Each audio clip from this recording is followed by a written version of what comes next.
Halo, selamat pagi anak didik kami kelas 9. Salam sejahtera untuk kita semua. Nah, pada pertemuan kali ini ya, kita akan belajar mata pelajaran IPA bab 2 tentang reproduksi dan kelangsungan hidup pada makhluk hidup ya. Pada pokok pembahasan cara-cara reproduksi. Baik, kita langsung saja ya. Kompetensi dasar ya atau KD 3.2 menganalisis sistem perkembangbiakan pada tumbuhan dan hewan serta penerapan teknologi pada sistem reproduksi tumbuhan dan hewan.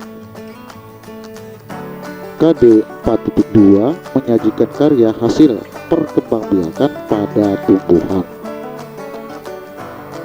Tujuan pembelajaran yang pertama, siswa dapat menjelaskan ya tentang perkembangbiakan tumbuhan dan hewan. Tujuan pembelajaran yang kedua, siswa dapat melakukan identifikasi cara reproduksi tumbuhan dan hewan. A. Reproduksi pada tumbuhan. Nah, tumbuhan ada yang dapat melakukan reproduksi secara ya vegetatif atau aksesual ya.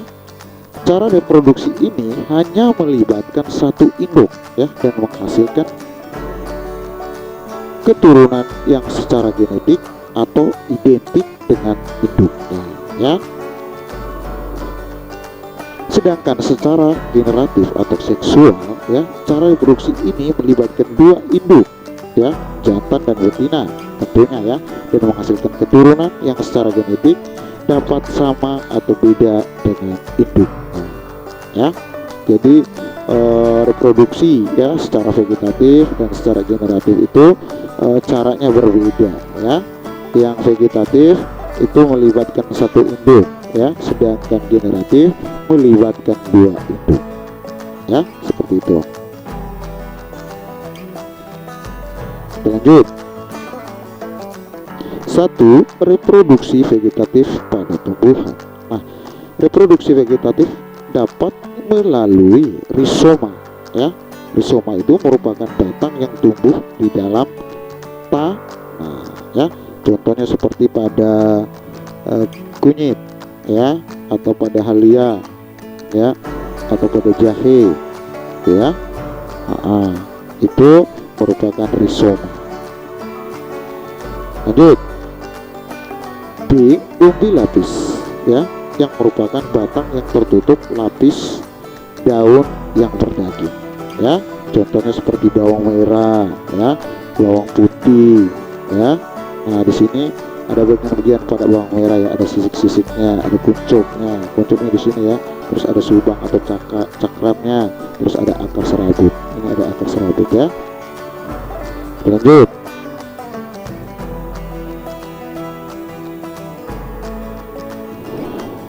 Umbi batang ya, merupakan bagian batang yang tumbuh di dalam tanah dan mengandung cadangan makanan, khususnya dalam bentuk amilum atau pati ya.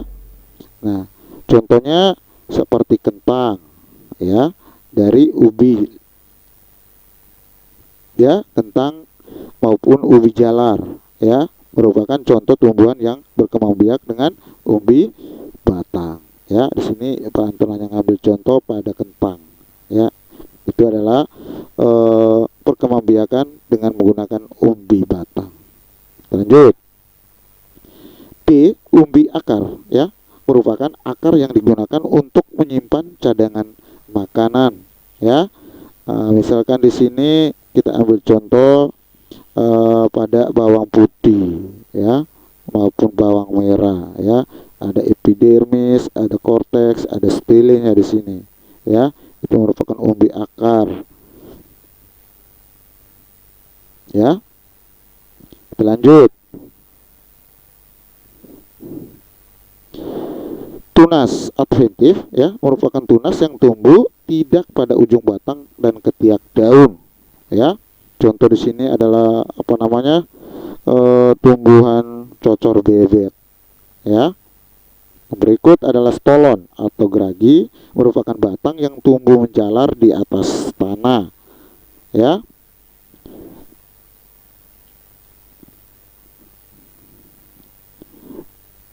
Tumbuhan baru tidak bergantung pada tumbuhan induknya ya.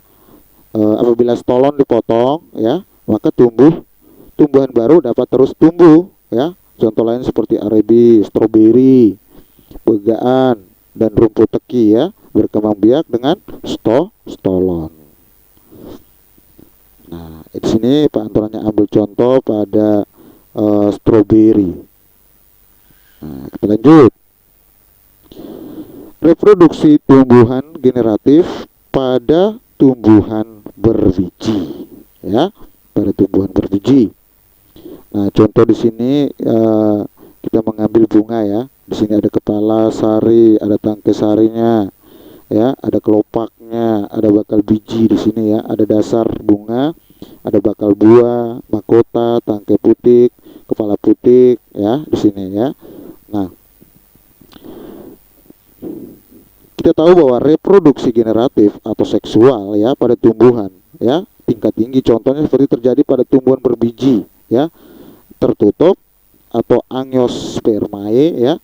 Tumbuhan berbiji tertutup memiliki bunga ya, sehingga bunga merupakan alat reproduksi generatif ya. Jadi di dalam bunga itu terdapat alat kelamin jantan ya, yaitu benang sari ya, dan alat kelamin betina yaitu kepala putiknya ya, seperti itu. Ingat, alat kelamin jantan pada bunga yaitu benang sari, sedangkan alat kelamin betina yaitu kepala putiknya. Kita lanjut. A. Pembentukan sel kelamin jantan dan betina ya, pembentukan sel kelamin jantan dan sel betina. Nah, contoh di sini adalah pembentukan sel kelamin jantan pada tumbuhan ya, atau pembentukan gamet ya, gamet jantan ya di sini. Nah, di dalam bakal biji terdapat sel induk megaspora atau betina ya, diploid ya. Nah, jadi ya dua inti ini melebur menjadi inti polar diploid ya, dua inti ini ya, yang sini ini ya, dia melebur menjadi dua inti diploid ya. Nah, sehingga tiga sel yang terdapat di dalam kutub antipoda disebut sel-sel antipoda. Di sini ya ada sel-sel antipoda. Nah, tiga sel yang terdapat pada kutub mikrofil terdiri atas satu sel telur dan dua sel sinergit ya, seperti itu. Baik, kita lanjut. B. Penyerbukan pada tumbuhan berbiji ya, penyerbukan pada tumbuhan berbiji ya. Ketika bunga sudah dewasa ya, ruang sari akan pecah ya, dan serbuk sari keluar dari ruang sari. Kemudian serbuk sari jatuh ya di atas kepala putik ya. Nah, jadi peristiwa ini atau peristiwa jatuhnya menempelnya serbuk sari di atas kepala putik disebut penyerbukan atau polinasi ya. Jadi berdasarkan asal serbuk sari, penyerbukan dapat dibagi menjadi tiga, yaitu penyerbukan sendiri atau autogami, penyerbukan tetangga atau geitonogami, dan penyerbukan silang atau alogami ya, seperti itu. Nah, C. Pembuahan pada tumbuhan berbiji ya. Perubahan merupakan proses peleburan antara inti sel kelamin jantan dan betina ya. Nah, di sini lihat ya, perhatikan gambar tersebut. Di sini ada kotak spora, di sini ada kepala putik, ada kelopak atau petal, ada benang sari ya, ada daun kelopak ya, ada ovulum, di sini ada ovarium ya, terus ada tangkai putik ya, di sini ada putik, ada tangkai putik ya, seperti itu. Kita lanjut.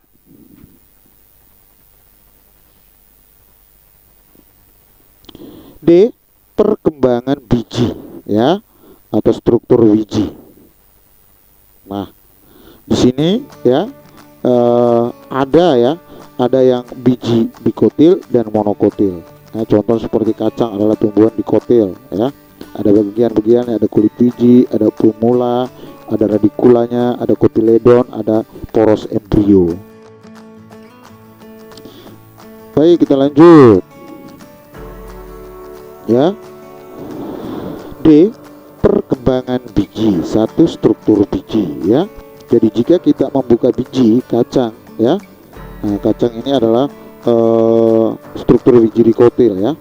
Nah, terlihat bahwa embrio melekat pada kotiledon. Nah, di bawah titik pelekatan embrio ya dan kotiledon terdapat sumbu embrionik yang disebut hipokotil ya, yang disebut hipokotil. Jadi di bawah hipokotil terdapat radikula yang merupakan bakal akar. Jadi bagian sumbu embrionik di atas kotiledon adalah epikotil ya. Pada ujungnya terdapat plumula ya, yang merupakan bakal daun ya. Jadi sebelum biji berkecambah, kotiledon biji ya, yaitu seperti kacang-kacangan berdaging tebal ya. Di sini ya ada bagian-bagiannya, ada kulit biji, plumula, radikula, kotiledon, poros embrio. Begitupun pada jagung ya atau monokotil ya. Di sini ada bagian-bagiannya, kotiledon, plumula, suludang, radikula, poros embrio, endosperma, jaringan buah, dan kulit biji. Buah ya, kita lanjut.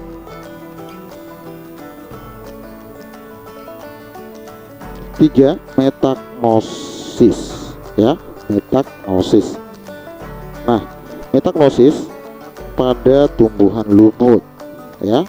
Nah, sebelum kita melanjut ke metagnosis tumbuhan lumut ya, jadi fase gametofit atau fase generatif merupakan tahap menghasilkan gamet haploid. Jadi fase sporofit atau fase vegetatif merupakan tahap menghasilkan spora ya. Jadi gametofit menghasilkan gamet haploid yang akan menyatu membentuk zigot ya. Nah, baik, kita lanjut ke metagnosis tumbuhan lumut. Nah, pergiliran keturunan tumbuhan lumut adalah sebagai ya tumbuhan ya yang membentuk gametofit jantan atau antheridium dan gametofit betina atau archegonium. Jadi antheridium menghasilkan sperma ya, dan archegonium membuahi sel telur ya, seperti itu. Nah, ini adalah gambarnya ya. Ada haploid, ada diploid ya. Ini ada fertilisasi, terus ada meiosis ya. Di sini ada spora. Nah, ya, baik, kita lanjut.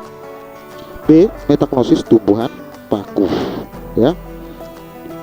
Nah, pergiliran keturunan tumbuhan pada paku ya. Jadi tumbuhan paku atau sporofit menghasilkan spora haploid. Jadi spora akan berkembang ya menjadi protalium haploid. Jadi masing-masing protalium memiliki organ kelamin jantan ya atau antheridium, dan betina atau archegonium ya, sama seperti metagnosis tumbuhan lumut ya. Nah, seperti itu. Jadi sporofit berkembang menjadi sporofit dewasa yang memiliki sorus berwarna coklat ya. Jadi di dalam sorus terdapat sporangium yang menghasilkan spora ya. Nah, seperti ini gambarnya ya. Baik, kita lanjut. 4, faktor-faktor yang mempengaruhi pertumbuhan dan perkembangan tumbuhan ya. Yang pertama adalah gen ya, dari gennya. Jadi ukuran, bentuk, dan kecepatan tumbuhan dikendali oleh gen-gen yang terdapat di dalam kromosom ya, seperti itu. 2, hormon atau B ya. Jadi hormon merupakan senyawa organik yang mengatur pertumbuhan ya, tumbuhan ya. Contohnya hormon tumbuhan ialah auksin, giberelin, sitokinin, asam abisat, dan etilen ya, seperti itu. Kita lanjut. C, air dan mineral ya. Jadi tumbuhan memerlukan air dan mineral untuk pertumbuhan dan perkembangannya ya. Air dan mineral diserap dari dalam tanah oleh akar ya. Jadi air berfungsi sebagai pelarut dan untuk fotosintesis ya. Mineral seperti karbon, nitrogen, fosfat, kalsium, dan magnesium ya tentunya berguna sebagai pembangun tumbuhan. Lanjut. C, suhu ya. Jadi tumbuhan dapat tumbuh dengan baik pada suhu optimum, yaitu sekitar 22 derajat Celcius sampai 37 derajat Celcius. Jadi tumbuhan tidak tumbuh pada suhu kurang dari 0 derajat dan lebih dari 40 derajat Celcius. Lanjut, kelembapan ya, atau kelembapan ya, menunjukkan kandungan air di tanah dan udara ya. Jika kelembapan rendah, transpirasi akan meningkat sehingga penyerapan air dan mineral semakin banyak. Keadaan ini dapat memicu laju pertumbuhan dan perkembangan tumbuhan. Lanjut, cahaya ya. Jadi cahaya matahari sangat diperlukan dalam proses fotosintesis. Jadi proses mendapatkan energi dan membangun tubuh ya. Jadi tumbuhan yang tumbuh di tempat gelap dapat mengalami etiolasi, yaitu batang tumbuh kurus, memanjang, pucat, dan daun tidak berkembang ya. Jadi etiolasi disebabkan meningkatnya aktivitas auksin dalam keadaan tanpa cahaya. Baik, sekian penjelasan singkat dari Pak Anton ya, tentang reproduksi dan kelangsungan hidup pada makhluk hidup.